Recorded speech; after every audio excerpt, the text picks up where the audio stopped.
Well, Oregon DEQ is cracking down on Clackamas-based company Pacific Seafood, issuing a series of enforcement actions against facilities under its corporate umbrella, including one of the biggest fines in state history.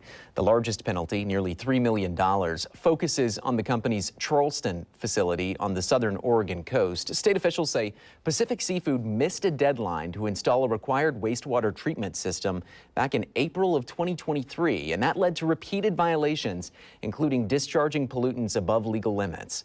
That penalty is now the second largest it's ever issued. There are two more fines as well, about $114,000 for the company's Brookings facility, where the state says levels of things like oil, grease, and other pollutants were too high, and just over $100,000 for a related facility in Warrenton, where wastewater was found to have too much chlorine, which can be harmful to fish and other aquatic life.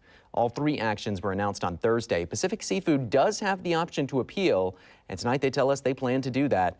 In a statement to Fox 12, a spokesperson said, quote, "Oregon DEQ is out of control, and this fine is another example of the agency making it impossible to do business in the state at a time when the economy is in crisis and jobs are disappearing."